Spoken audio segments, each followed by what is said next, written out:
আর দ্বিতীয় কাজটা হলো, মা বাবা একটা মেয়ে দেখছেন। নম্রতার হঠাৎ রাগ লাগলো।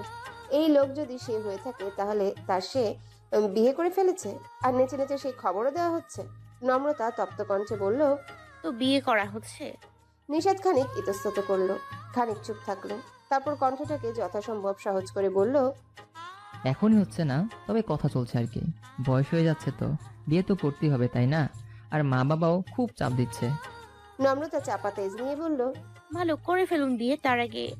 নম্রতার কথার মাঝেই বলে উঠল নিষাদ।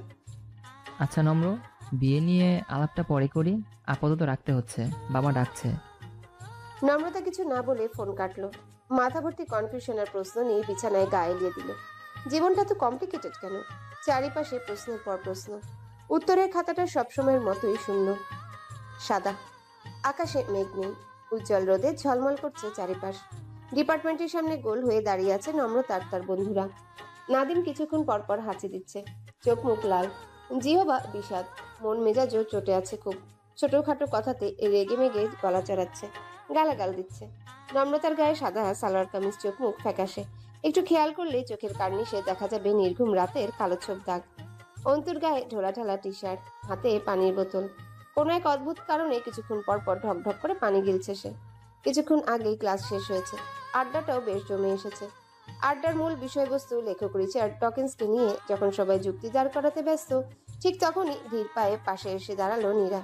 গায়ে তার সবুজ রঙের শাড়ি, মুখে হালকা সাজের রেখা। নীরা পাশে এসে দাঁড়াতেই থমকে গেল সবাই। প্রশ্নবোধক দৃষ্টিতে তাকিয়ে রইল তার মুখে।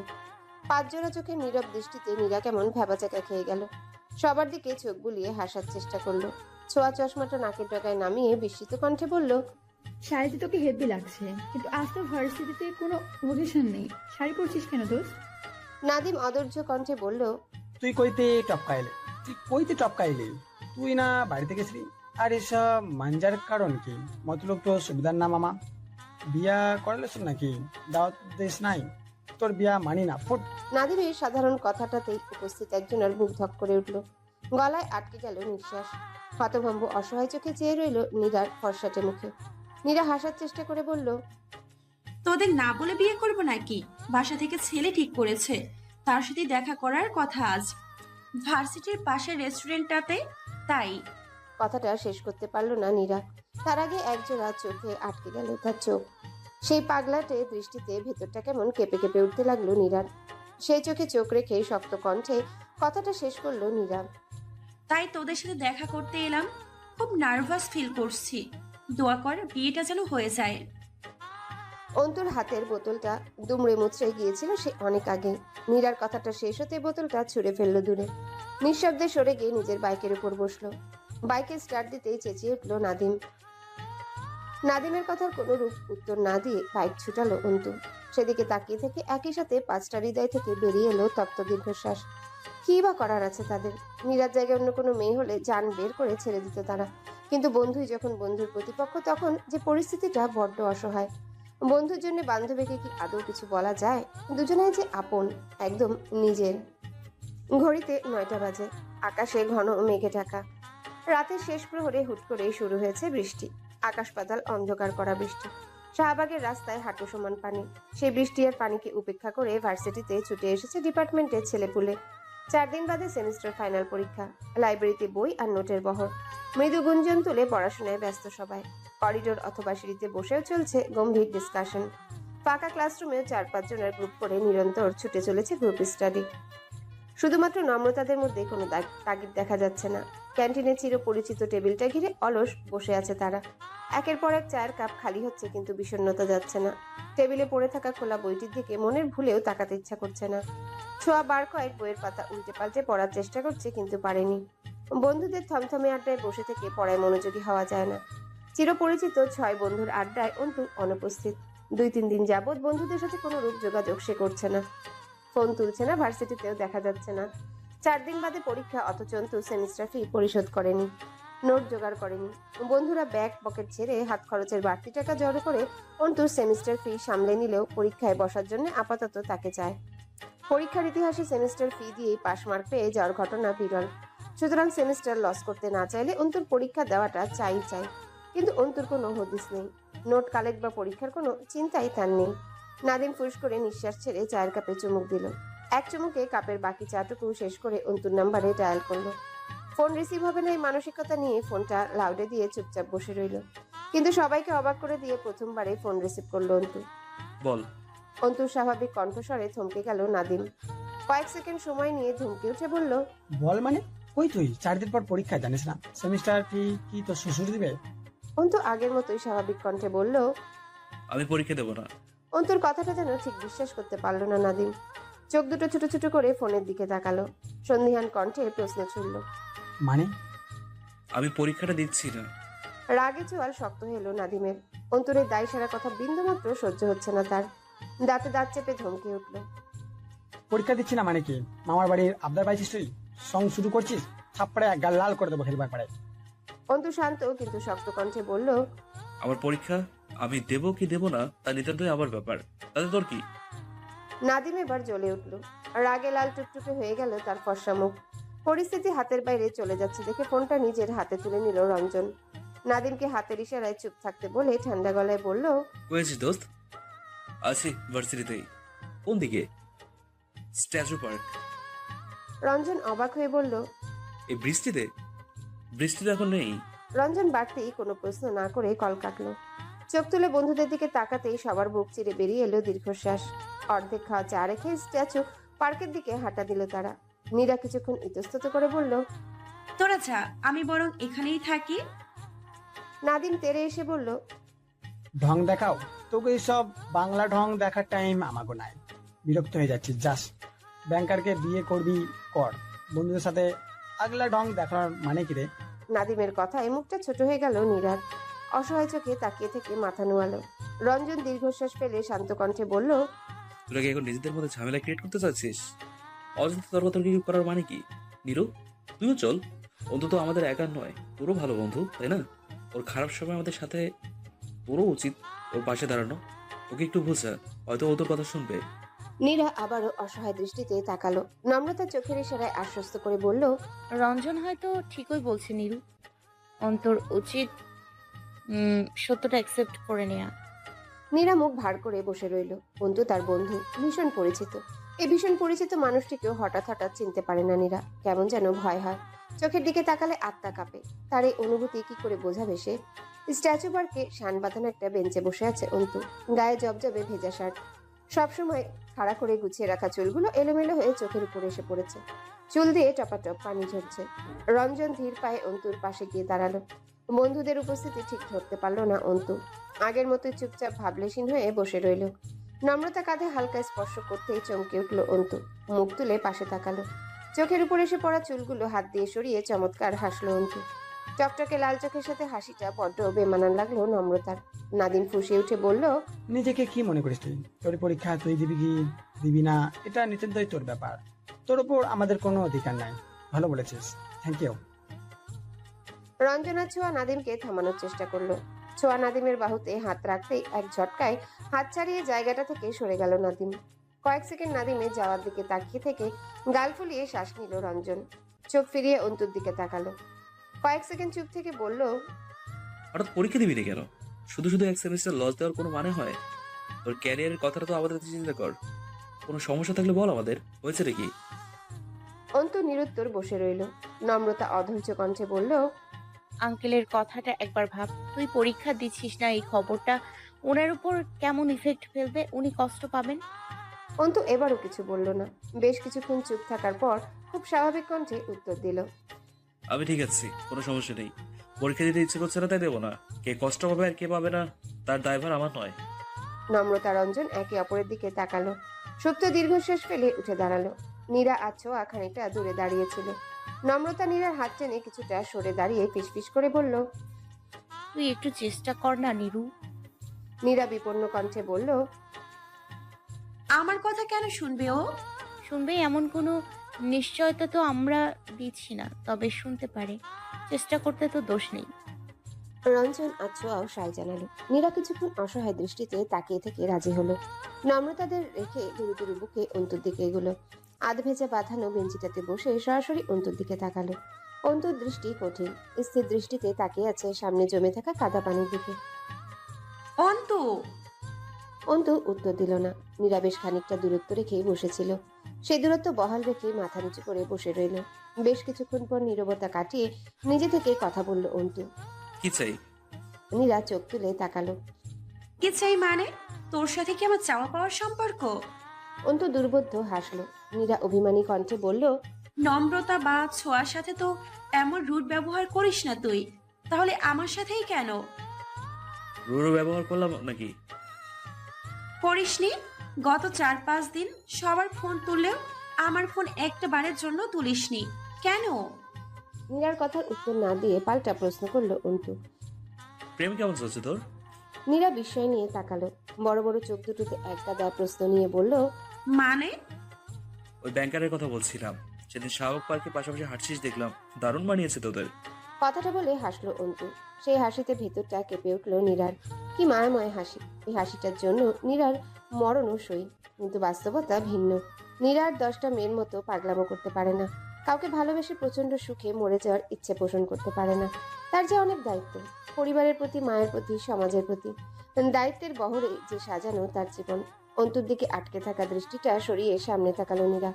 ছোট্ট নিঃশ্বাস ফেলে বলল, পরীক্ষা কেন দিচ্ছিস না অন্তু? আবার ইচ্ছে। সবার কাছে আমায় দোষী বানিয়ে দিস না প্লিজ। অন্তু হেসে ফেলে বলল। তুই দোষী কেন হবি? নীরা মুখ ফিরিয়ে অন্তুর দিকে তাকালো। ভারী মায়াময় কণ্ঠে বলল, ভালোবাসা থেকেও বড় বন্ধন, বড় প্রাপ্তি হলো বন্ধুত্ব। আমাকে এভাবে অবহেলা করিস না, বন্ধু হিসেবে থাকতে দে। অন্তু উত্তর দিল না। নীরা হঠাৎই অন্তুর হাতের উপর হাত রেখে বলল, পরীক্ষাটা দে প্লিজ, নয়তো আমি নিজেকে ক্ষমা করতে পারবো না। আমার পরীক্ষা না দেওয়ার সাথে তোর নিজেকে ক্ষমা করতে পারা বা না পারার সম্পর্ক কি? আর যদি আদৌ কোনো সম্পর্ক থেকে থাকে, তাহলে আমি চাইবো তুই সারা জীবন অপরাধী থাক। এক জীবনে এত শান্তি, এত ক্ষমা তোর ভাগিয়ে জ্বলবে কেন? হ্যাঁ? নীরা ফ্যাল ফ্যাল দৃষ্টিতে চেয়ে রইল। অন্তু উঠে দাঁড়াতে দাঁড়াতে বলল, আমার তারা আছে, মিরপুর যেতে হবে, আসছি। নীরা ব্যস্ত হয়ে বলল, হঠাৎ মিরপুর কেন? এই ভেজা জামা কাপড়ে অত দূর যাবি? জ্বরে পড়বি তো। অন্তু এবার নীরার চোখের দিকে তাকালো। সেই সম্মোহনী দৃষ্টিতে শরীরটা কেমন বিবশ হয়ে গেল নীরার। হাতে পায়ে ছড়িয়ে পড়ল মৃদু শিহরণ। কয়েক সেকেন্ড গভীর চোখে তাকিয়ে থেকে শক্ত কণ্ঠে উত্তর দিল অন্তু। আমাকে নিয়ে ফালতু কনসার্ন দেখানো দুঃসাহস দ্বিতীয়বার করবি না নীরা।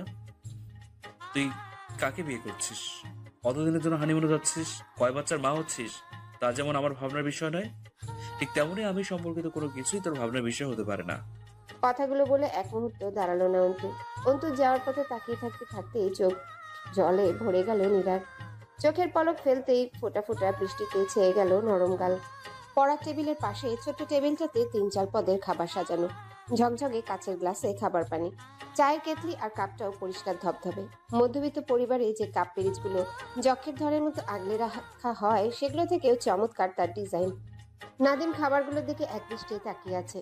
কিছুক্ষণ আগে অল্প বয়সী এক তরুণী সাজিয়ে গুছিয়ে রেখে গিয়েছে বিলাসবহুল খাবারের ট্রে। তরুণী যাওয়ার আগে নাদিম তাকে মৌসির কথা জিজ্ঞাসা করেছিল। সে বলেছে ছোট আফা 5 মিনিটের মধ্যেই আসছে। এরপর আধা ঘন্টা কেটে গিয়েছে। মৌসির 5 মিনিট আদৌ শেষ হয়েছে নাকি আরো ঘন্টাখানিক চলবে বুঝতে পারছে না নাদিম। মাথার ভিতর থিতিয়ে রাখা রাগটা কেমন যেন ঝিমঝিম করছে। সামনে রাখা খাবারের ট্রেটা ছুঁড়ে ফেলতে ইচ্ছে করছে। মৌসির গালে দুটো শক্ত চর বসিয়ে দিয়ে হলে ফিরতে ইচ্ছে করছে, কিন্তু নাদিম তেমন কিছুই করলো না। চুপচাপ মাথা নিচু করে বসে রইল। অন্তুর কথায় মন খারাপ হয়েছে তার। সেই মন খারাপের রেশ ধরে রাগটা বেশ আয়োজন করেই ধরা দিচ্ছে মাথায়। দরজার কাছে খুট করে শব্দ হয়, চোখ তুলে তাকালো নাদিম। মৌসি এসেছে। গায়ে জলপাই রঙের শাড়ি, চোখ ভর্তি কাজল, ঠোঁটে টুকটুকে লাল লিপস্টিক আর হাত ভর্তি জলপাই রঙা চুড়ি। চুলগুলো একটু অন্যরকম করে খোপা বাঁধা। সদ্য কিশোরী মেয়েটির দেহ জুড়ে প্রথম যৌবনের ঢেউ। মৌসির এমন সাজে ভ্রু কুচকে তাকালো নাদিম। মৌসি ঠোঁট ভর্তি হাসি নিয়ে নাদিমের সামনে গিয়ে বসলো। নাদিম কিছু বলার আগেই কপালে পড়ে থাকা চুলগুলো কানের পেছনে গুজে দিয়ে অনেকটা স্বীকারোক্তির মতো করে বলে উঠল মৌসি, আজ আমার জন্মদিন, জন্মদিনে আমি শাড়ি পরি, আমাকে সুন্দর দেখাচ্ছে স্যার। নাদিম ছোট্ট করে উত্তর দিল, হ্যাঁ সুন্দর দেখাচ্ছে। আমি আজকে রান্নার দারুণ কিছু প্রিপারেশন তৈরি করেছি স্যার। ইতালির বিখ্যাত নেপোলিতান পিৎজাও বানিয়েছি, আপনি কি একটু টেস্ট করবেন? কথাটা বলে বড় বড় মায়াবী চোখ মেলে নাদিমের দিকে তাকালো মৌসি। নাদিম মৌসির দিকেই তাকিয়েছিল। তীক্ষ্ণ তার দৃষ্টি। মৌসিকে আগাগোড়া নিরীক্ষণ করে নাদিমের হঠাৎই মনে হলো মেয়েটা অতিশয় রূপবতী। এই রূপবতী মেয়ের ইচ্ছে পূরণ করতে নেপোলিতান পিৎজা নামক খাবারটা চট করে টেস্ট করে নেওয়া উচিত। টেস্ট করা শেষে মুগ্ধ গলায় বলা উচিত, অসাধারণ। পিৎজার মতো খাবারও যে এতটা সুস্বাদু হতে পারে তা আমি ভাবতেই পারিনি। একদম মুখে লেগে থাকার মতো স্বাদ। কিন্তু নাদিম এমন কিছুই বলল না। তার কাছে উচিত কাজগুলো কখনোই উচিত বলে বোধ হয় না। তার কাছে উচিত কাজ মানেই দুনিয়ার বিরক্তিকর কাজ। নাদিম বেশ গম্ভীর এবং স্পষ্ট কণ্ঠে বলল, নেপোলিতান নামক কোনো পিৎজা খাওয়ার জন্য আমাকে আসতে বলা হয়নি মৌসি। আমি পড়াতে এসেছি, পড়ানো শেষ হলে চলে যাব। তুমি অলরেডি আধা ঘন্টা লেট। চট জলদি বই বের করো, ফাস্ট। মৌসি তার টলমলে চোখ দুটো লুকাতে তাড়াহুড়ো করে মাথা নিচু করল। ডান হাতে থাকা চুড়িগুলো নিয়ে খেলতে খেলতে বলল, আজ পড়বো না, জন্মদিনের দিন পড়তে হয় না। জন্মদিনে আনন্দ করতে হয়, এটাই নিয়ম, জন্মদিনের নিয়ম। নাদিম বিরক্তি নিয়ে তাকালো। যথাসম্ভব শান্ত কণ্ঠে বলল, তাহলে আমায় ফোন করে মানা করলে না কেন? আপনাকে নেপোলিতান পিৎজা আর চিকেন মুয়াম্বা খাওয়াবো বলে।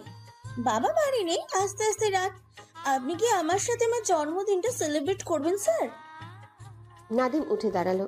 সামনে বসে থাকা অসম্ভব রূপবতী মেয়েটার টলমলে চোখ দুটো উপেক্ষা করা বেশ স্বাভাবিক কণ্ঠে বলল, শুভ জন্মদিন মৌসি। জন্মদিন আনন্দ করতে হয়, তুমি আনন্দ করো। আমি কাল এসে তোমাকে পড়িয়ে যাবো। স্যার চলে। শাহবাগ গ্রন্থাগারে সিঁড়ির গোড়ায় দাঁড়িয়ে আছে নম্রতা। আজ প্রায় 2 সপ্তাহ পর গ্রন্থাগারে পা রাখতে চলেছে সে। ভার্সিটিতে অন্তুকে নিয়ে ঝামেলাটা হয়ে যাওয়ার পর সবার মনই বেশ বিক্ষিপ্ত। বিশেষ করে নীরার চোখে মুখে থমথমে ভাব, অনেকটা আষাঢ়ের ভারী আকাশের মতো। গা ভর্তি জল, অথচ ঝরে পড়ার উপায় নেই। নম্রতা আজ ইচ্ছে করে একা ছেড়ে দিয়েছে নীরাকে। থাকুক কিছুক্ষণ একা। পৃথিবীর প্রত্যেকটা মানুষেরই একান্ত ব্যক্তিগত কিছু সময়ের প্রয়োজন, যেখানে সে থাকবে আর থাকবে তার নিজস্ব সত্তা। সেখানে তৃতীয় কারো থাকার অধিকার নেই। নম্রতা ছোট্ট শ্বাস ফেলে সিঁড়ি ডিঙিয়ে দোতলায় উঠল। অলস পায়ে চিরপরিচিত সেলফটার সামনে গিয়ে দাঁড়াতেই চমকে উঠল। পুরাতন সেই বইটি সেলফের এক কোনায় পড়ে থাকতে দেখে একরকম লুফে নিল নম্রতা। বই হাতে কিছুক্ষণ থম মেরে ধরে বসে থেকে ধীরে ধীরে বইয়ের মলাটে নিচের দিকটায় তাকালো। কম্পনরত হৃৎপিণ্ডটি যেন কয়েক মুহূর্তের জন্য থমকে গেল। তারপর আবারও পাগলা ঘোড়ার মতো ছুটতে লাগলো হৃদস্পন্দন। পুরো 4 বছর পর চেনা সেই চিরকুট দেখে নম্রতার নিঃশ্বাস বন্ধ হয়ে যাওয়ার জোগাড়। হৃৎপিণ্ডটা বুঝি বেরিয়ে আসবে এখনই। নম্রতা 2 হাতে মুখ চেপে কিছুক্ষণ চুপচাপ বসে রইল। নিজেকে যথাসাধ্য শান্ত করে চিরকুটটি খুলল। সেই পরিচিত গুটি গুটি অক্ষরে লেখা, শ্যামলতা, আমি কি হারিয়ে গিয়েছি নাকি হারিয়ে ফেলেছি তোমাকে? আমার ঘরে এখন আর বেলি ফুলের সুবাসটা আসে না। বেলি ফুলের সুগন্ধহীন এই অক্সিজেনটা আমার সহ্য হচ্ছে না। আমি আর পারছি না। ফিরে এসো, হয়তো ফিরিয়ে নাও আমায়। চিরকুটটা পড়ে স্তব্ধ হয়ে বসে রইল নম্রতা। সারা শরীরে ঘাম দিচ্ছে তার, হাত পা কাঁপছে। উঠে দাঁড়ানোর মতো শক্তি পাওয়া যাচ্ছে না। নম্রতা ঘন্টাখানেক বসে থেকে নিজেকে শান্ত করলো। লাইব্রেরির কর্মচারীদেরকে বইটা ইস্যু করার ডেট জিজ্ঞাসা করে জানলো বইটা কাল ফেরত দেওয়া হয়েছে। নম্রতার চিন্তাগুলো ধোঁয়াশা হয়ে আসছে। নিশাদ কি তবে ফিরে এসেছে ঢাকা? আর নিশাদ যদি নম্রতাকে চিনেই থাকে তাহলে এই চিরকুটের মানে কি? নিশাদের সেই একই ব্যক্তি হওয়াটা কি আদৌ সম্ভব? নম্রতা বইটা নির্দিষ্ট জায়গায় রেখে গ্রন্থাগার থেকে বেরিয়ে এলো। নতুন কোনো চিরকুট সে লিখলো না। গ্রন্থাগার থেকে বেরিয়ে নিশাদকে ফোন লাগালো সে। দুবারের মাথায় ফোন উঠিয়ে হাস্যোজ্জ্বল কণ্ঠে সালাম দিল নিশাদ। নম্রতা সালামের জবাব দিয়ে প্রশ্ন ছুড়ল, আপনি কোথায়? ঢাকায় ফিরেছেন? হ্যাঁ, মাত্র স্টেশন থেকে ফিরলাম। কেন বলো তো? আপনার সাথে দেখা করতে চাই এখন, প্লিজ। নিশাদ অবাক হয়ে বলল, এখনই কিভাবে? শাহবাগের ছোট্ট একটা কফি শপে বসে আছে নম্রতা। টিপটিপ বৃষ্টি আর ঠান্ডা হাওয়ার মাঝেও দরদর করে ঘামছে সে। গায়ে থাকা গাঢ় নীলন্না দিয়ে কপাল আর গলার ঘাম মুছল নম্রতা। শুকিয়ে আসা খড়খড়ে ঠোঁটটা জিহবা দিয়ে বার কয়েক ভেজিয়ে নিয়ে কফি শপের দরজার দিকে তাকালো। দৃষ্টি ফিরিয়ে অস্থির চোখে হাতে থাকা ঘড়িটার দিকে তাকালো নম্রতা। বাম হাতে থাকা ছোট্ট ডায়ালের ঘড়িটা জানান দিচ্ছে এখন শেষ বিকেল। কিছুক্ষণ পরেই আসরের আজান পড়বে। নম্রতার অস্থিরতা বাড়তে লাগলো। নিশাদের নাম্বারটা তৃতীয়বারের মতো ডায়াল করলো সে। কল রিসিভ হলো না। 2 মিনিটের মাথায় কফি শপের স্বচ্ছ কাচের ওপাশে লম্বা ফর্সা দেখতে এক যুবককে দেখা গেল। গায়ে কালো চেক শার্ট, চোখে মোটা ফ্রেমের চশমা। বৃষ্টির পানিতে ভিজে গিয়েছে শার্টের অনেকটাই। লোকটা দরজা ঠেলে ভেতরে ঢুকেই নম্রতার দিকে এগিয়ে এলো। কাছাকাছি এসে একগাল হেসে বলল, কেমন আছো নম্র? নম্রতা চমকে তাকালো। সামনে দাঁড়ানো যুবকটিকে ঠিক চিনে উঠতে পারছে না সে। নম্রতা কপাল কুঁচকালো। আপনি? নিশাদ, আশ্চর্য, চিনতে পারছো না? নম্রতা ঝট করে উঠে দাঁড়ালো, দুই একটা শুকনো ঢোক গিলে বলল, সরি, আমি ঠিক চিনতে পারিনি। নিশাদ হাসলো। সামনে চেয়ারটা ডান হাতে টেনে নম্রতার মুখোমুখি বসলো। নম্রতার দিকে তাকিয়ে সহজ কণ্ঠে বলল, দাঁড়িয়ে আছো কেন, বসো। নিশাদের কথায় সম্বিত ফিরল নম্রতার। চট করে বসে পড়ে অস্থির দৃষ্টিতে এদিক ওদিক তাকাতে লাগলো। ডান হাতের পিঠ দিয়ে ঠোঁটের উপরের ঘামটুকু মুছে নিয়ে জোরালো শ্বাস।